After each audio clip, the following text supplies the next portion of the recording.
national championship back-to-back in 1995. To beat that Florida team was big because it was fun and gun, offense. I played defense, so that's really good.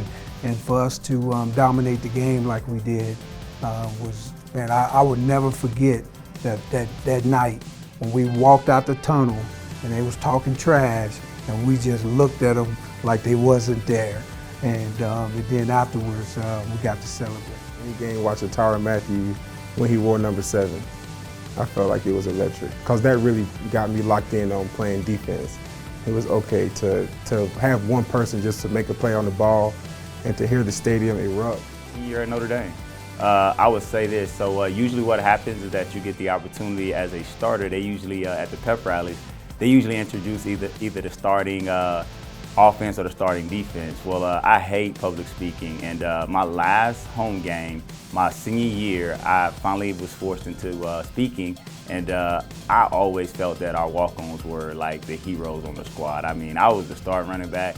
I worked hard, but I felt like I had incentive, so I got a chance to introduce our walk-ons, and it's something that me and those guys still talk about to this day. The atmosphere of Mississippi State with the cowbells and stuff like that, I don't think even at South Carolina this year we'll reach that intensity of how loud it was in there. And in 2015, here in the Big South Conference, I was the head coach at Gardner-Webb. My brother was a defensive coordinator, and my son coached outside linebackers. And over a long career, the good Lord allowed me to experience that, and that was, I don't remember necessarily right now our record, but to be with those two and count on them and have a part on the sidelines with them was a very, very special year for me. When I was at Texas Tech and we went to Oklahoma, and it was a Friday night game, and it rained, the game was delayed, and they was #1 in the country, and we upset them. It feels pretty good being Howard every year. I've never lost to Howard University. When I was coaching the Naval Academy, went over to Notre Dame. Hadn't beaten them in I think 41 years, and we beat them at their place, and that was really a surreal moment, being in that stadium with that backdrop, that setting, and breaking a streak that had gone on for 40-something years.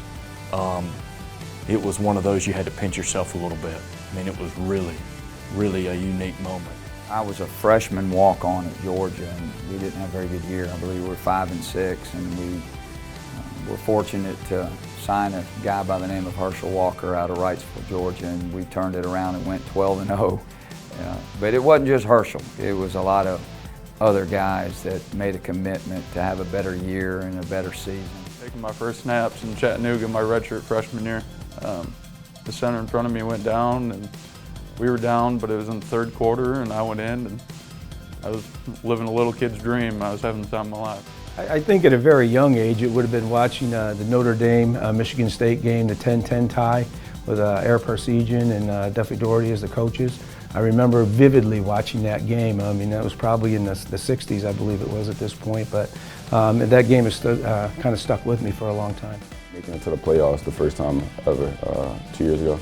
It was the first time my program have ever been to the playoffs, so just the experience in general, it was good for our team and our program. I remember sitting there and watching it live, Doug Flutie throw the pass that I think it was his roommate at the time caught to win the game and beat Miami.